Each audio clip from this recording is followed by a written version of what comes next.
They say revenge is a dish best served cold. I prefer mine served at exactly 85 degrees with no air conditioning and a side of complete humiliation. I'm Andy Stone, 48 years old, and I own the Iron Bay Resort on the Texas Gulf Coast. Built this place from nothing after 20 years in the Army and another decade climbing the hotel management ladder. When people ask how I made it work, I tell them it's simple. Treat your people right, keep your standards high, and never let anyone disrespect what you've built. That Tuesday morning started like any other. I was in my office overlooking the main lobby when Monica, my events director, walked in with that look. You know the one. The look that says someone wants to release trained dolphins in the ballroom and thinks it's a reasonable request. "Andy," she said, dropping a thick folder on my desk, "we've got a booking request for the Grand Ballroom, full buyout for Labor Day weekend. They want the platinum package, and they're bringing their own wedding cake." I didn't even look up from my laptop. Denied. "We have a pastry chef who trained in Paris. No outside food." "That's the thing," Monica said, tapping the folder. "It's a corporate booking through Pinnacle Marketing Strategies. But the writer mentions a bridal suite for Miss Jessica Crawford and a groom's suite for Mr. Lance Vance." Jessica Crawford. The name hit me like a sniper's bullet. Clean, precise, and completely unexpected. 7 years ago, Jessica and I were business partners. We ran a catering company together, built it from scratch. We were also engaged, planning our own wedding when she decided that our small-time operation was limiting her potential. She dissolved our LLC behind my back, took the client list, and left me with the debt while she started her marketing firm with money from her new boyfriend, some tech investor she'd been seeing on the side. I took a slow breath, keeping my voice steady. "Monica, I know this name. Pinnacle Strategies is Jessica's company." Monica frowned. "Your ex-partner? The one who screwed me over?" "Yeah." I opened the folder. The contract was standard except for one thing. The primary contact wasn't Jessica. It was listed under their CFO, some guy named Garrett Wilson. They were hiding behind a corporate booking to avoid personal association. Here's where most people would ask why I didn't just decline the booking. Simple answer. Because declining would let them win too easy. They'd just go to the Marriott down the road, have their perfect day, and never know how close they came to stepping in quicksand. I had a better idea. "Monica," I said, standing up and walking to the window. Down below, my staff was working like a well-oiled machine. "Approve the booking. Send them the welcome package. Are you sure about this?" I smiled, but it wasn't a happy smile. It was the kind of smile I used to get before a mission briefing. "I'm positive, but I want to be listed as the operations consultant for the event. No guest-facing paperwork with my name. I want to be invisible." 2 weeks later, the happy couple arrived for their walkthrough. I made sure I was nowhere near the front desk. Instead, I positioned myself in the ballroom wearing standard hotel staff clothing, black shirt, black pants, and a name tag that read Andy, Operations. No title, no authority, just another worker bee. I was checking sound equipment when the doors opened and in they walked. Jessica looked exactly the same. Sharp business suit, that calculating look in her eyes like she was mentally pricing everything in the room. She was on her phone, naturally. Then there was Lance. If Jessica was corporate ice, Lance was tech bro fire, mid-20s, designer everything, and that specific kind of arrogance that comes from making money you didn't earn. He walked into my ballroom like he owned it. "It's smaller than the photo suggested," Lance announced, his voice echoing off the vaulted ceiling. Monica, who was leading the tour, kept her professional smile locked in place. "Actually, Mr. Vance, this room accommodates 300 comfortably. For your guest count of 180, it will feel quite spacious." "I don't want spacious," Lance snapped. "I want impressive. Jessica, get off the phone. Your employee here doesn't understand the vision." Jessica lowered her phone but didn't put it away. "Lance, it's investors. The Q3 numbers need—" "I don't care about your numbers right now. This place needs to scream success, not suburban mediocrity." I stood near the service entrance, clipboard in hand, watching. This was the moment of truth. Would Jessica recognize me? We'd lived together for 3 years, planned a life together. Her eyes swept over me like I was a piece of furniture. No recognition. I'd cut my hair short, military style, since our breakup. Added some gray to the temples. But still, to be looked at and not seen by someone who supposedly loved you once, that stings. It also made me dangerous. Monica gestured toward me. "This is Andy from our operations team. He'll ensure everything runs smoothly." Lance barely glanced at me. "Whatever. Just make sure your people stay out of the way during photos." That's when I saw him. Our doorman, Wyatt Murphy, 67 years old, Marine Corps veteran, worked for me since day one. He was helping set up chairs, moving slowly because his knees gave him trouble. Souvenir from Fallujah. Lance noticed him too. "Hey!" Lance called out. "Old man, those chairs are crooked." Wyatt looked up, confusion on his weathered face. "Sir? The chairs. They're not aligned. Are you blind or just lazy?" I felt something cold settle in my stomach. Wyatt straightened up, dignity intact despite the insult. "I'll fix that right away, sir. You should have fixed it right the first time," Lance said, loud enough for everyone to hear. "Jessica, why is your venue employing old deadweight? This guy's moving like he's underwater." Jessica didn't even look up from her phone. "Sir," I said, stepping forward, keeping my voice level. "Mr. Murphy is our most experienced—" "I wasn't talking to you," Lance cut me off. "I was talking to the decision makers. You people need to understand your place in this operation. Your place." Those two words hung in the air like smoke from a muzzle flash. Wyatt's face went red, but he kept working. 24 years protecting this country, and some punk kid was calling him dead weight. In my house.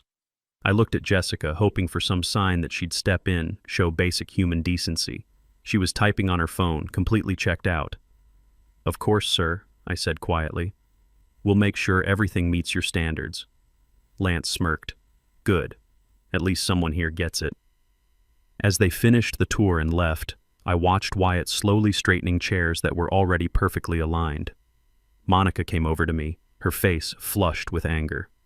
"I hate them," she said quietly. "Can we charge them a fee for being awful human beings?" "We're going to do better than that," I said, pulling out my phone. "Get me Garrett on the line. Garrett's my lawyer, former JAG officer." When I called him, I could hear him already pulling files. "Andy, tell me you're not about to do something that gets us sued." "I'm about to enforce our contract," I said. "Pull up the Pinnacle booking, check the signatory on the deposit. It's Garrett Wilson, their CFO, corporate account." "Right. Wedding receptions are personal events, not business functions. They booked it as a corporate retreat to get the business rate. That's fraud, which violates our commercial use policy. Andy, we could just cancel now, refund the deposit minus penalties." "No." I was pacing my office now. "If I cancel now," Lance spins it. "Says the bitter ex-partner sabotaged their love story. I become the villain. He gets to play victim again." I stopped at the window, looking down at Wyatt, helping guests with their bags despite everything. "I need him to hang himself," I said. "I need a clear violation of our conduct policies while the event is happening." "Have you met Lance Vance?" Garrett sighed. "You're waiting for him to screw up during the wedding itself. He called a Marine veteran deadweight, Garrett. He's going to treat my staff like servants, and when he does, I'm going to show him what happens when you declare war on the wrong battlefield."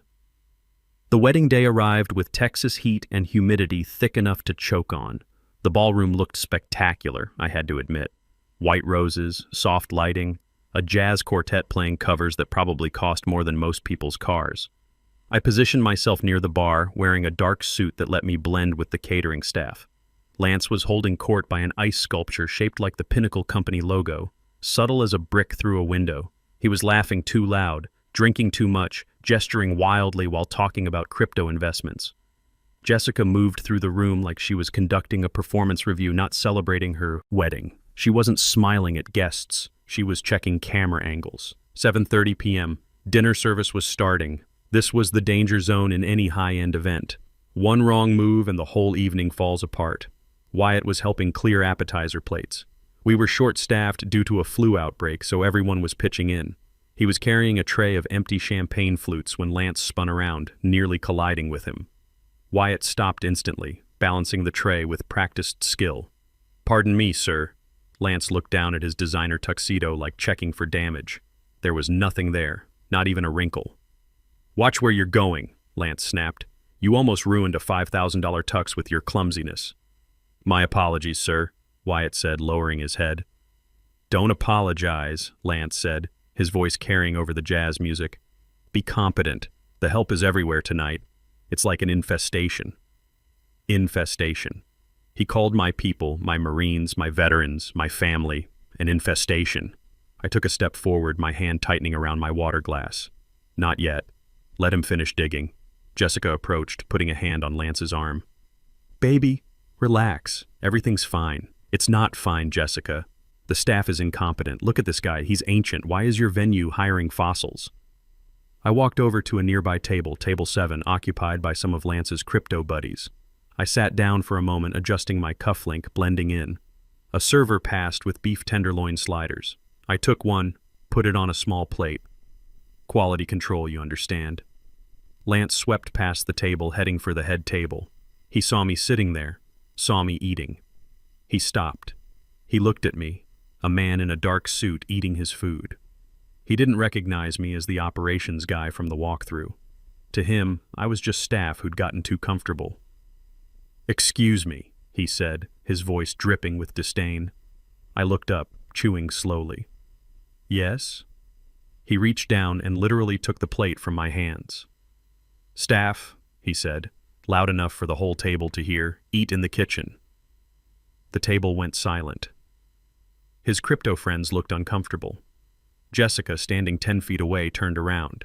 For a second, I saw something flicker in her eyes. Recognition, maybe, or just confusion. Lance, Jessica said weakly, let's go sit down. Lance glared at me. Do your job. Get out of the guest area. You're ruining the aesthetic. He turned and walked away, handing my plate to a passing server. Trash this. I sat there for exactly 3 seconds. In those 3 seconds, I thought about the last 7 years, the bankruptcy hearings, the nights I slept in my car because I couldn't afford rent, the way I built this place brick by brick to be a place of hospitality and respect. And this kid, this tourist in my life, just told me to eat in the kitchen. I didn't yell. I didn't make a scene. I stood up, smoothed my suit jacket, placed my napkin on the table perfectly folded. I looked at Lance, who was guiding Jessica to their throne. He was smiling, probably thinking he'd just put some uppity employee in his place. Time for him to learn otherwise. I walked toward the service exit. Monica was standing by the door, eyes wide. She'd seen the whole thing. Andy, she whispered, are you okay? I stopped, looked at her. My face must have been something to see because she actually took a step back. Monica, I said quietly, execute Protocol 0. Protocol 0? But that's for emergencies, fires, hurricanes. This is a hurricane, I said, pushing through the swinging doors. Category 5, named Lance. Shut it down. I walked into the kitchen. The noise hit me immediately. Clattering pans, shouting cooks, the organized chaos of dinner service. Everyone stop, I said. It wasn't a shout, it was a command. 20 years of military bearing in those 2 words. The kitchen went dead silent. Set down your tools, I said. Turn off the ovens. We're done for tonight. My head chef, Shane, stepped forward. Andy, the main course. The salmon is firing now. The salmon is canceled, I said. Staff eat in the kitchen. So tonight, let's eat. I grabbed a bottle of champagne from the service refrigerator, popped the cork with my thumb, and took a long drink. You have 15 minutes to pack up, I told the room. We're closing the hotel. There's a specific kind of silence that falls over a kitchen when the ventilation hoods shut down. It presses against your eardrums like deep water. Andy, Shane said, wiping his hands on his apron. Are you serious? The contract is void, I said, walking toward the back office. They violated our staff conduct policy and our booking agreement. I'm exercising my right to refuse service. I looked at my team, 25 people, cooks, dishwashers, servers. They looked confused but also relieved. They'd been dealing with Lance's attitude all week. Everyone gets paid for the full shift, I announced, plus hazard pay. Now clear the stations.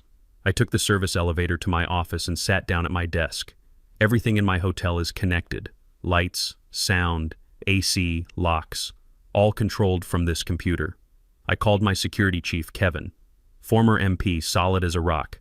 Kevin, I need a perimeter. We're evicting the grand ballroom. Evicting? Kevin's voice crackled over the radio. Hostile situation. I want 2 guards at the main doors. Suspend valet service. Bring all the cars around and hand the keys to the front desk. Nobody waits for their car tonight. Timeline? 30 minutes. Let them finish their salads. I'm not heartless.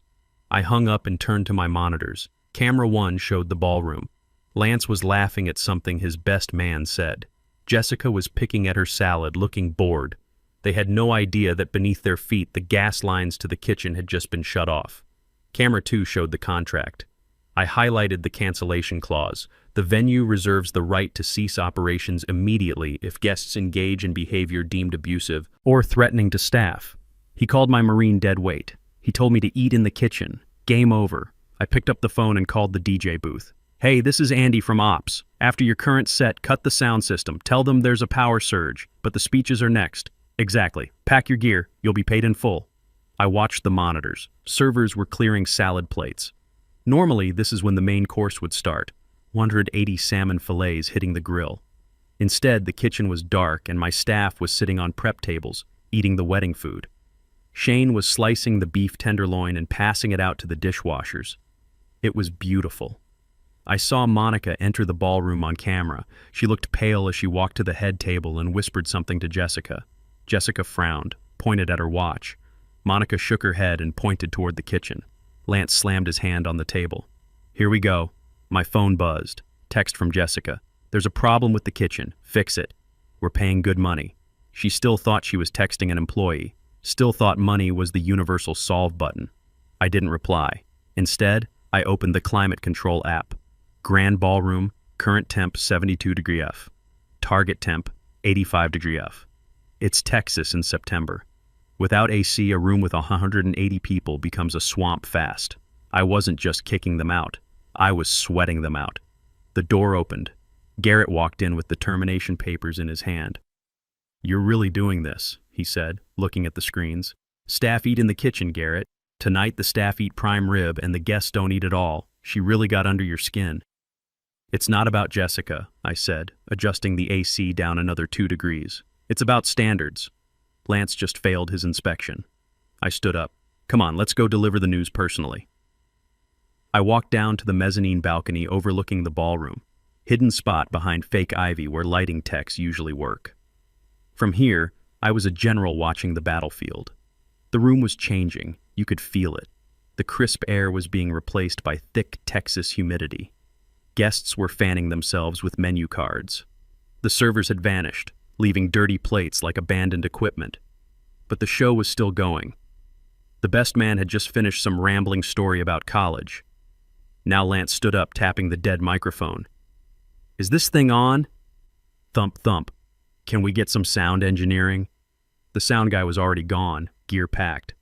Whatever, Lance sighed, holding his champagne glass. I want to thank everyone for witnessing my upgrade tonight. Nervous chuckles from the crowd. No, really, he continued. Jessica told me about her past, how she used to be held back by small-time partnerships that didn't understand her vision. I gripped the railing. He was talking about me, our catering business. Jessica had rewritten history to make me the anchor instead of the engine. She started from the bottom. Lance gestured to the room. And now look, we're here in this adequate venue, celebrating how true excellence always rises to the top. The crowd murmured. Insulting the venue you're standing in, bold move. Jessica, baby, you finally found someone who matches your ambition and your tax bracket. Here's to leveling up and leaving the past where it belongs, in the clearance section. He raised his glass. Jessica beamed like she'd just closed a major deal. As Lance finished his toast, the room went silent. Not the silence of awe, the silence of confusion. The band wasn't playing. No servers appeared. A guest at table 4 waved her hand. Excuse me, is it getting hot in here? It's sweltering, another guest agreed. Lance frowned. Jessica, tell them to fix the AC. And where's the main course? Jessica stood up, looking around. Server? Manager?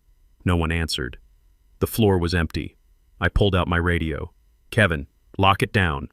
Below me, the main doors clicked shut. Not locked, fire code, but the magnetic holders engaged, making them heavy and obvious. What is going on? Lance's voice was rising. This is ridiculous. I'm going to sue this place into bankruptcy. I watched Jessica pull out her phone, probably calling that operations consultant. My phone buzzed. Jessica Crawford calling.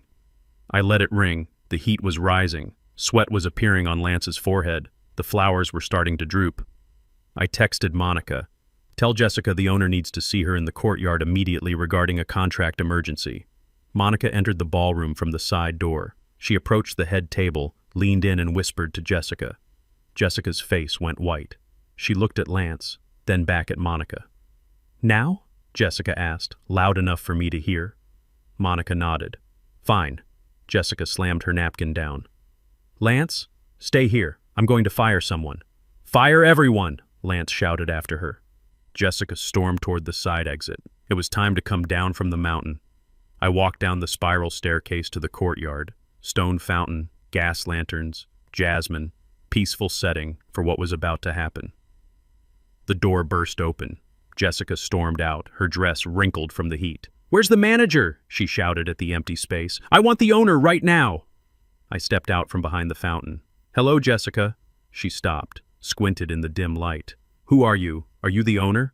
Look, your staff is incompetent. The AC is broken and my fiancé is—" She stepped closer. The lantern light hit my face. She stopped breathing. "Andy," she whispered. "Hi, Jessica. How's the wedding? I hear the salmon is unavailable." "You." She looked around, panicked. "What are you doing here? Do you work here?" I laughed. Dry, sharp sound. "Work here?" "Look around." I gestured to the sprawling resort. "I don't work here. I own it." "You own this place?" "Every brick," I said. "Every contract, including yours." She laughed nervously. "Okay, Andy, good for you. You did well.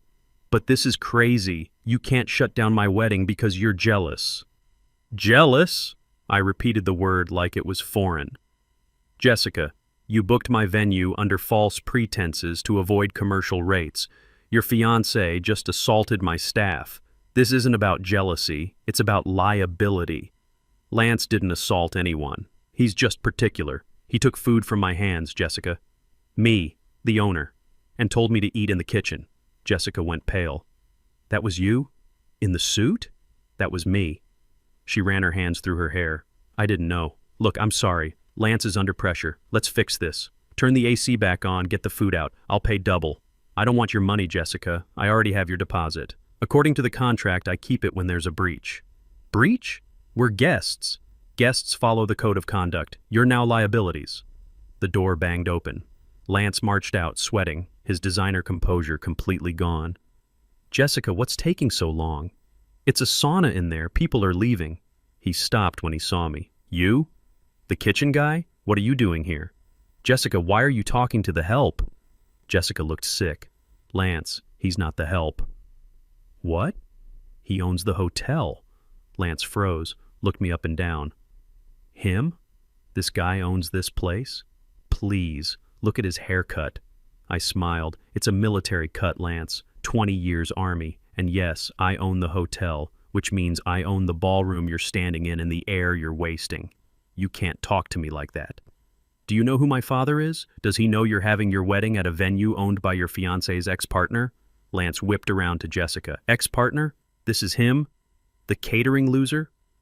"Hospitality entrepreneur," I corrected. "And yes, it's me." Lance turned red.